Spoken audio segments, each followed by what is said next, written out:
Baiklah, perkenalkan nama saya Septiandi. Saya dari program studi pendidikan guru sekolah dasar. Di sini saya akan menjelaskan dua permasalahan yang ada di Indonesia. Yang pertama itu tentang pemilihan sampah plastik dan juga lingkungan yang ada di Indonesia ini yang sampai sekarang masih menjadi faktor yang tinggi untuk diselesaikan oleh negara kita. Baik, langsung saja saya akan menjelaskan. Yang pertama adalah pemilihan limbah plastik. Permasalahan limbah plastik di Indonesia saat ini masih cukup tinggi. Indonesia masih menghadapi krisis limbah plastik yang cukup serius.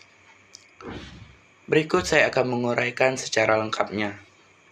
Jumlah limbah yang terus meningkat setiap tahun di Indonesia menghasilkan lebih dari 11 juta ton sampah plastik dan sekitar 3,2 juta ton diantaranya berakhir di laut.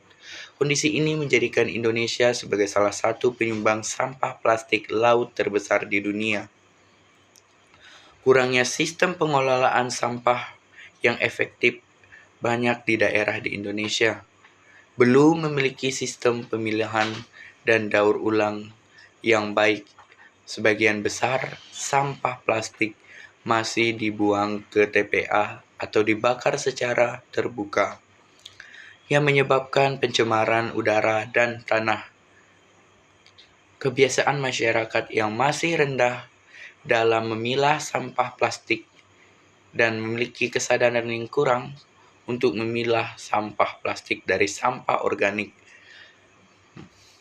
Kemudian banyak orang yang masih membuang sampah sembarangan karena minimnya fasilitas dan edukasi lingkungan, sehingga berdampak terhadap lingkungan dan kesehatan. Sampah plastik yang terurai menjadi mikroplastik dan dapat mencemari air, tanah, dan rantai makanan. Mikroplastik ini bahkan ditemukan dalam tubuh manusia, ikan, dan air minum kemasan, sehingga menimbulkan ancaman jangka panjang bagi kesehatan manusia. Produksi dan konsumsi plastik sekali pakai, penggunaan plastik seperti kantong belanja, botol, dan sedotan masih sangat tinggi. Kemudian industri makanan dan minuman masih bergantung pada kemasan plastik karena biaya produksinya murah dan mudah diperoleh. Kemudian yang kedua, kepedulian lingkungan di Indonesia saat ini sangat rendah dan sangat kurang. Walaupun permasalahan limbah plastik masih besar, tingkat kepedulian terhadap lingkungan di Indonesia mulai meningkat, terutama dalam 1 dekade terakhir.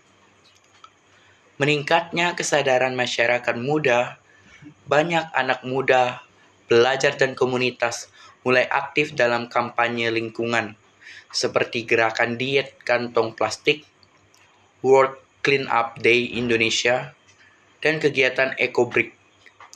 Kemudian kebijakan pemerintah yang mulai ketat.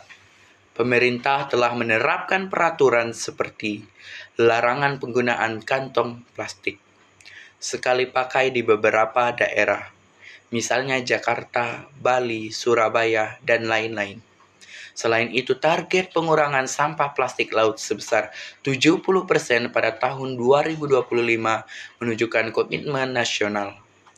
Inovasi dan ekonomi sirkular, muncul berbagai startup dan UMKM yang memanfaatkan limbah plastik menjadi produk bernilai, seperti tas daur ulang, paving block, hingga bahan bangunan ramah lingkungan.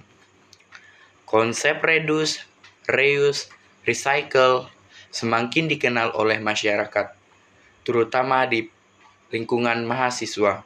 Pendidikan lingkungan di sekolah-sekolah mulai menerapkan program Adiwiyata, yaitu program sekolah berwawasan lingkungan yang mengajarkan siswa untuk menjaga kebersihan dan mengelola sampah. Kemudian masih ada tantangan besar. Meski ada peningkatan kepedulian, sebagian masyarakat masih menganggap sampah plastik bukan masalah penting. Perlu dukungan berkelanjutan berupa edukasi kepada masyarakat, fasilitas daur ulang yang memadai, dan penegakan hukum lingkungan. Kesimpulannya, permasalahan limbah plastik di Indonesia masih menjadi isu besar karena sistem pengelolaan yang belum maksimal dan kesadaran masyarakat yang belum merata. Namun, kepedulian terhadap lingkungan terus tumbuh, terutama di kalangan muda dan melalui kebijakan pemerintah. Jika gerakan ini terus diperkuat, Indonesia memiliki peluang besar untuk mengurangi dampak limbah plastik dan menjaga kelestarian lingkungan di Indonesia. Sekian pemaparan saya tentang permasalahan limbah plastik dan lingkungan di Indonesia. Sekian, terima kasih.